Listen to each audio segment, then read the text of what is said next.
has patience as well, and he's ready to, adapt to changes. So that's a brilliant and a positive sign for us going further in Indian cricket, that, a batsman is able to adapt, and that early in his career. He's the captain of our side, and he's done a phenomenal job. I was filling in for him. So yeah, I still had discussions when he was in India, discussing how we are shaping up. But yeah, I'm not going to tell him that I'm going to lead, but yeah, I'm going to help him in whatever capacity I can. Well, joining us now, Mihir Bose, the senior sports journalist, Farooq Engineer, the former India cricketer, Sarvesh Shashi, and I'm joined by the cricket commentator Chetan Narula as well. We'll talk about India's fantastic performance in Perth in this particular game. But I think, Mihir, what I'd like to talk to you first is the birth of the hottest property in international cricket, Yashaswi Jaiswal. It's one thing to play an incredible innings, but I think it's time that we talk about his background. The fact that he lived in a tent for approximately 3 years, the fact that he didn't have access to a proper bathroom, the fact that he had to sell pani puris for survival, right? What does it say about the character of that boy to go through all of that? He's spoken about being beaten up, right? And then end up doing this in Australia. And it's not just this. Well, you've made a very good point. He grew up in Azad Maidan, and I think that I would have been a great cricketer, because I played my first cricket in Azad Maidan had I had Pani Puri, but I missed out there on that score. But seriously, I think what it shows is the new India that has emerged. The new India, which is willing to work hard, which is willing to put its mind to what it wants to achieve, and which is willing to exploit whatever little opportunities it has. It doesn't give up. And the whole victory, the whole way he batted, he had acquired a reputation internationally anyway, though he had scored centuries and so on in Test cricket, that he was a bit of an IPL player, a man who went out hitting sixes and so on. But what he showed in this innings, as Jasprit Bumrah says, how he can pace himself, how he can control himself. And all that coming from learning cricket at Azad Maidan. And Azad Maidan is a wonderful ground. I used to see it every day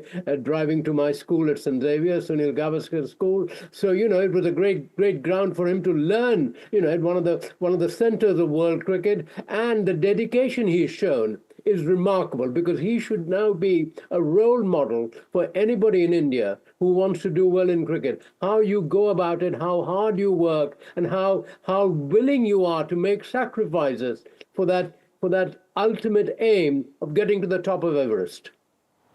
The top of Everest, absolutely. Chetan Narula, at the age of 10, his uncle brought him to Mumbai, city of dreams. And like millions of other young Indians, he just had that one dream that I want to play. I want to play for India. And the adversity that this child, he was a child then, he's not very much more than a child now, went through in his life, it sort of indicates a strength of character and mental strength at an incredibly young age. And I'm not even talking about his cricket as yet. I'm talking about him as a human being. What does it say about this human being, this person? Well, it shows his determination to succeed, determination to learn cricket, to enjoy cricket, to overcome the the adversity of life. Really, I remember when he scored his first double hundred in Visakhapatnam, and Sarfaraz Khan was at the other end, another Mumbai cricketer, and he was on 198, and he was like, "I have worked very hard in my life, so run very hard." Run as hard as you can. Let me get those 2 runs. Let me get to my first double hundred. And then he celebrated in his unique style. So it just goes to show, he knows what he has been through. And that's molded him as a person, molded him as a character, molded him as a cricketer. And now he's reaping the reward of it, reaping the benefit of it. And the big thing is, it's just the start of his journey. And we expect this journey to be a very long one. Sarvesh, isn't it one of the most beautiful aspects of Indian cricket that you've got people from different walks of life across the country? Some are rich, some are poor, some are extremely poor. Some speak English, some don't. Nattu from Tamil Nadu had a huge communication problem. He didn't speak Hindi, he didn't speak English. And And yet, when India comes together, it's the finest example of a nation coming together. And I can't think of a better example than Yashaswi Jaiswal, you know. From nowhere, he's become an international star. Yeah, I think I would actually describe his life in just three words, right? And I call it the 3 Ds, which is dedication, discipline, and determination. I don't think there is anything else that can summarize Yashaswi Jaiswal's life, career, everything. And it all boils down, and not just in cricket. I played cricket for 17 years of my life. And it's not only in cricket, right? Anything that we do, the work ethic is so important.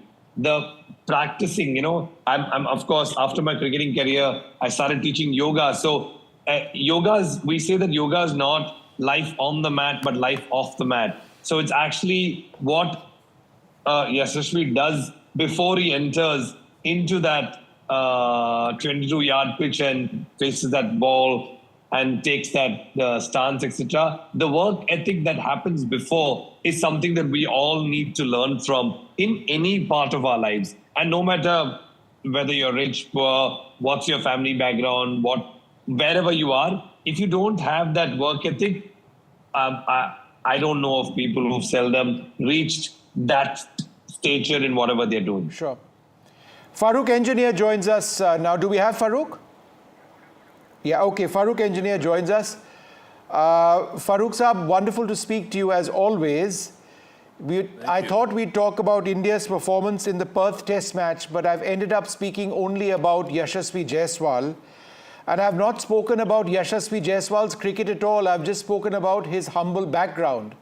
And the fact here is a kid who came from UP, from a small village, at the age of about 10 to 11, sold pani puris at Azad Maidan, lived in a tent, and is now the hottest property in Indian cricket. What does it say, Farooq Saab, about this little boy? Well, you're talking about my favorite dish, pani puri. You know, my mouth's watering now. I'm talking about Jaiswal. You're talking about pani living puri, in England. but go right ahead. You know, but listen, pani puri is just as important. Don't forget that.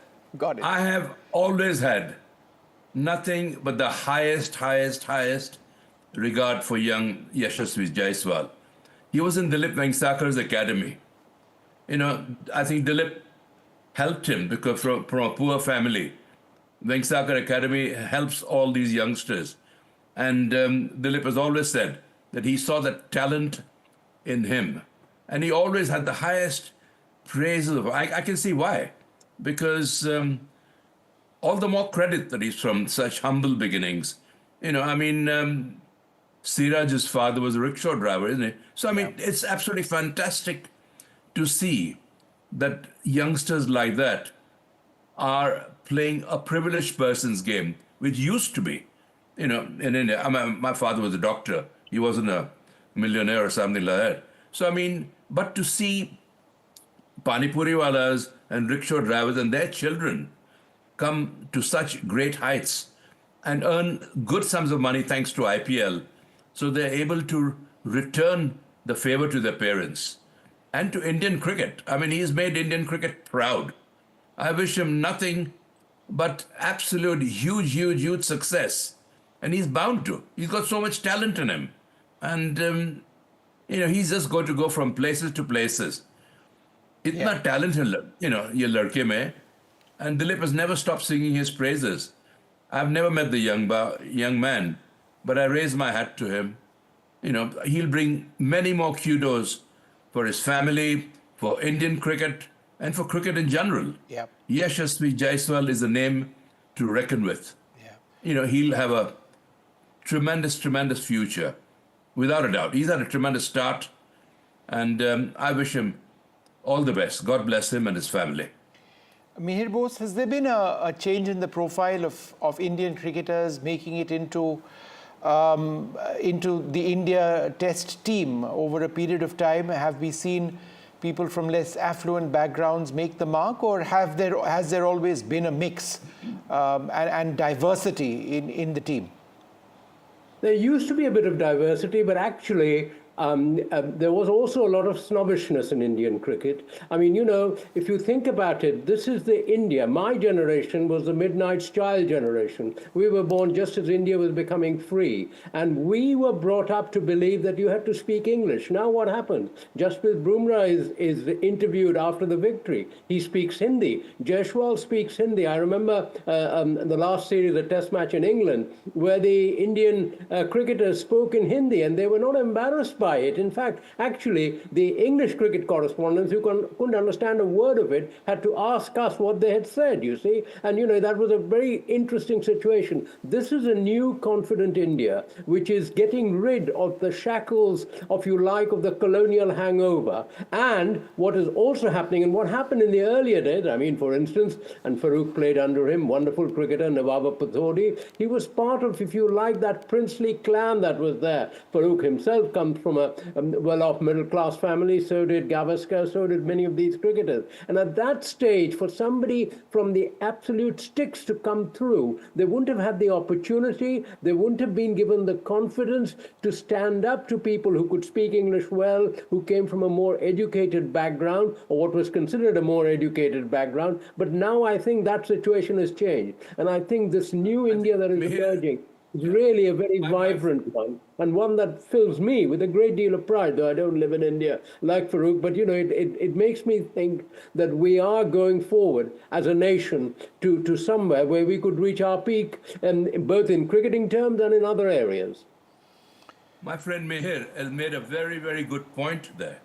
You know, why people, they should have never been ashamed to speak in your own national language. We are proud. We Indians are a very proud nation, and Hindi is our national language. And to speak in Hindi is a huge matter of pride. Whenever I hear interviews, you know, in Hindi, I mean, Jasprit Bumrah speaks excellent English, you know, and he's a very refined guy. But at the same time, he took that opportunity to speak in Hindi, which is good. He was showing his originality. He was proud of his nation. And I'm so glad that he's done so well as captain, you know, to beat Australia by 200 and so many runs in the first test. After losing the toss, you know, they elected to bat, you know, to put us in. And tremendous victory for India. Hugely proud of our cricketers. But Mihir made a very good point about the colonialization and the changeover and all that. Now we had Eknath Solkar, you know, one of the finest close-in fielders ever. His father was a groundsman, Mali, you know, who hardly earned any. And we knew that, and we protected him all the time. You know, he didn't speak very good English. He didn't have to, because the way he held those catches was better than, you know, than reading Shakespeare. So, I mean, we were so proud of Eknath Solkar. And if his family are listening, you know, we miss him big time. He was a great, I think he was the best close-in fielder we ever had. People talk about the spinning quartet and the wicket keeper, or, you know, that I was behind the stumps. But Eknath Solkar, standing there, actually made the spinning quartet by holding those catches, by standing up there, bravely taking knocks all over his place. We didn't have any helmets those days. So, I mean, people forget that these days. Yeah. But Mir, you made a very good point, and I'm equally proud of you that we are fellow Indians, although we're living in England. Dil se to desi hai bilkul. You know, haath se khana khate hai. And you mentioned pani puri. My mouth is watering still. All right. What wonderful stories from Mihir and Farooq Saab. Chetan, I dare say I think it's time we should turn our attention to his batting as well. Though I'm a bit reluctant because these stories are fabulous. But it just strikes me that in as much as he's an attacking batsman, and we've seen that in the IPL, his ability to defend and his ability to leave outside his off stump, particularly in Australian conditions and one of the toughest pitches in the world, means that he's got a complete game. Now, it's very difficult for a 22-year-old to have a complete game. What strikes me is that he's only going to get better, and he's already got so much, right? Absolutely. And in fact, talking about his game in particular, he has this thing about attacking a little too early And in the series against Bangladesh and New Zealand, there were a couple of dismissals when he got out early in that fashion, attacking the swing bowling early on. And in the first innings, he got out for a duck in a similar fashion, trying to attack too early. And this small improvement in the second innings, where he decided not to attack at all for the first 10, 15 overs, just to take his time and bed in for the long innings, that just kind of shows the mature head on his shoulders. If I could borrow from Farooq Saab and from Mihir sir, Khadoos cricket from Mumbai, attached, amalgamated with the attacking cricket that today's youngsters can play, thanks to the IPL, thanks to the demand of T20 cricket, thanks to the demands of modern day cricket. Combine them together and you get somebody like Yashaswi Jaiswal. So the temperament is there, the maturity is there. And as I said in my earlier comment, his journey has just started. And I think we should be really excited that we've got an all-format batter for the next 7 to 8 years if he's managed properly. And Sarvesh, what strikes me is that he's not a one-innings wonder by any means. The fact that over the last 1 year, he's in the history of Test cricket, as I understand it, number 4, after 15 Test matches, right? He scored more runs after 15 Test matches than anybody other than 3 cricketers in the history of the game. It just goes to show that he's consistent beyond words, right? Well, again, I circle back to what I said earlier, right? Work ethics. And like he rightly said, the way he got out in the first innings, I think the immediate learning that happened between the first and the second innings is fundamentally work ethics. It's fundamentally discipline, dedication, determination. And that really comes across in his batting. And I think he's also very fearless. Like when Mitchell Starc comes to him and says, hey, and looks at him and he says, the ball was really slow. He knows how, as a 22-year-old, he also knows how to play with the minds of bowlers and legends like Starc. So I think the overall mental, physical fitness that he's carrying and he's taking to the pitch is phenomenal. It's just outstanding, and it's really amazing to watch more than anything else, right? It's just great to understand the mindset. If I had an opportunity to talk to him, I'd say, listen, what's going on in your head? Like, what was going on in your head all this while? I'd like to just have that conversation, not about his cricket, not about his batting, but just what's going on in his head would be fantastic to know. And if you're hearing this, please let us know. Thrash made a very good point. Farooq Saab, the fear of failure seems absent among this generation, and it seems absent in the head of this kid. I think that's one of his biggest attributes. He's not worried about failing, he just bats. Well, this is where the captain and the selectors would give you confidence. Go out there and play your game. Go and enjoy it. Play your natural game. Don't try and be afraid of failures. You're playing shots. But that shows the young man's confidence. And Sarvesh made a very good point about learning.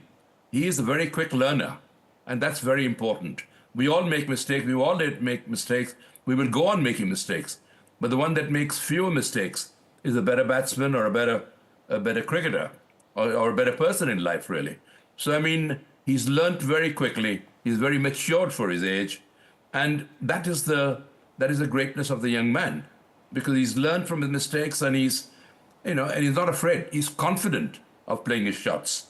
And all credit to the management for encouraging him to do so. Yep.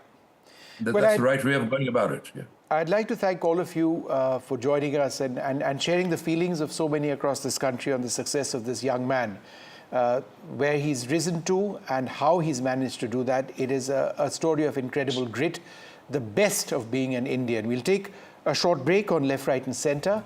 There's a lot more coming up on NDTV. I'll be back tomorrow at 9 p.m. Till then, from all of us on this team, good night.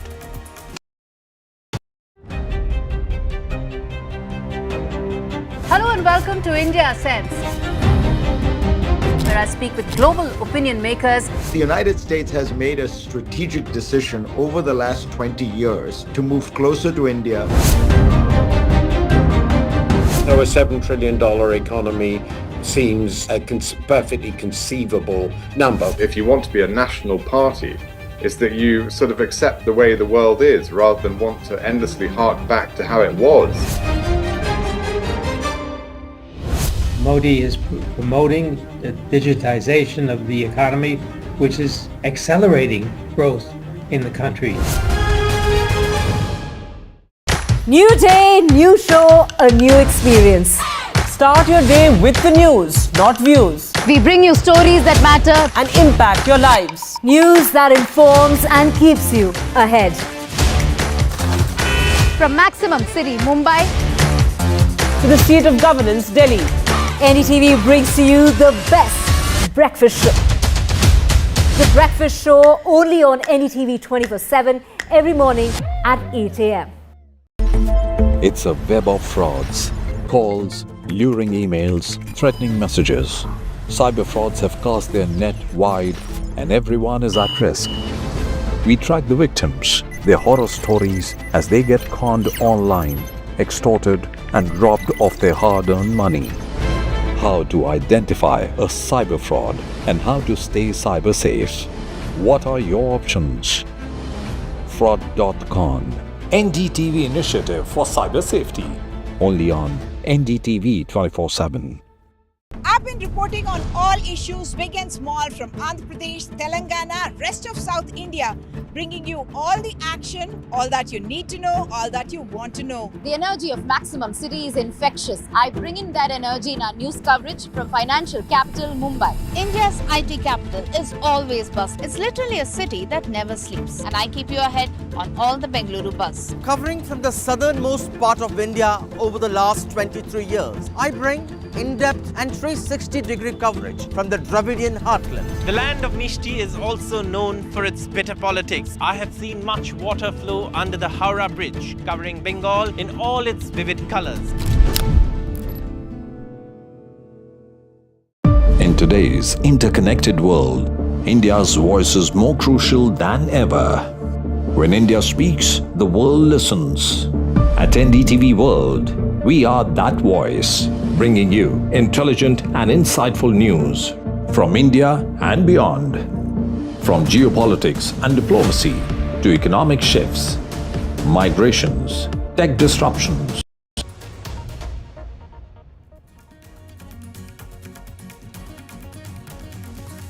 Hello and welcome to 10 o'clock news on NDTV. I'm Ankit Tyagi, quickly taking you to the headlines we are tracking at this moment. After